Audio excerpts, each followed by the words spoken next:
দর্শক, আমি Tipu stump two স্টাম্পে আপনাদেরকে স্বাগতম। বাংলাদেশ শ্রীলঙ্কার দ্বিতীয় টেস্ট শুরু হয়েছে এবং দ্বিতীয় টেস্টে বিজয় আবারও সুযোগ পেয়েছে এবং আবারও সুযোগ পাওয়ার পরও বিজয় সেভাবে স্কোর করতে পারেনি, 0 রানে ফিরে গেছেন সাজঘরে। বিজয় ওডিআইতে রান পাওয়ার পর তাকে টেস্ট দলে অন্তর্ভুক্ত করা হয়।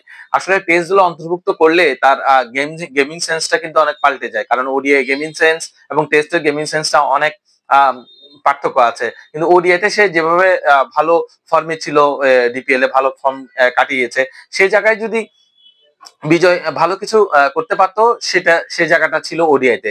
তাকে শুধু টেস্টে এনে তার ক্যারিয়ারটা আসলে নষ্ট করে দিয়েছে বলে আমি মনে করি।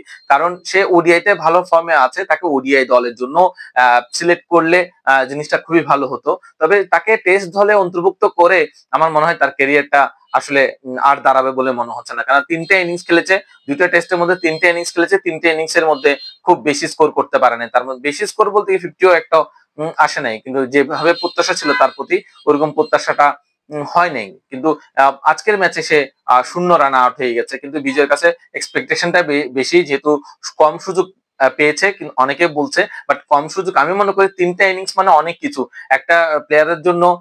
একটা ইনিংসে যথেষ্ট, কিন্তু তারপরও তাকে 3টা সুযোগ দেওয়া গেছে। 3টা ইনিংস কিন্তু খেলে ফেলেছে, কিন্তু 3টা ইনিংসের মধ্যে খুব বেশি রান করতে পারে নাই। এবং আজকের ম্যাচে সে তো 0 রানেই আউট হয়েছে, এর আগে 2 ম্যাচেও কিন্তু এইভাবেই। তবে আমার মনে হয় ওডিআইতে যেহেতু খেলেছে, সেক্ষেত্রে তাকে ওডিআইতে আনা উচিত ছিল। বাংলাদেশের আজকের যে স্কোর, সেই স্কোরটা কিন্তু খুবই ভালো না। আপনি ভারত ইংল্যান্ডের খেলা দেখেন, ভারত ইংল্যান্ডের খেলা একদিনে 300-400 রান করে ফেলছে, কিন্তু আমাদের ব্যাটসম্যানরা একদিনে 300 রানও করতে পারছে না। এটা খুবই লজ্জা। 200 রান করেছে, তাও অনেক কষ্ট বিষ্ট করে, মনে হচ্ছে টেনে হেঁচড়ে 200 রানে গিয়ে গড়িয়েছে। কিন্তু একটা একটা টিম কিভাবে খেলতে হয়, সেটা ইন্ডিয়া, ইংল্যান্ড, অস্ট্রেলিয়া, এদের থেকে আসলে আমাদের অনেক কিছু শেখার আছে।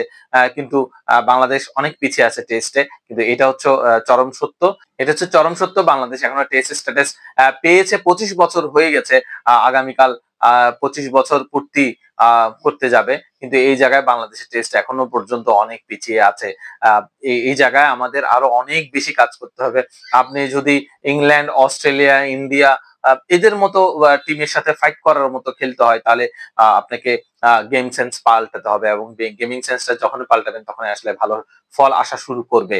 তবে এখন এইভাবে খেললে আমার মনে হয় না এই টেস্ট 5 দিনে করাবে।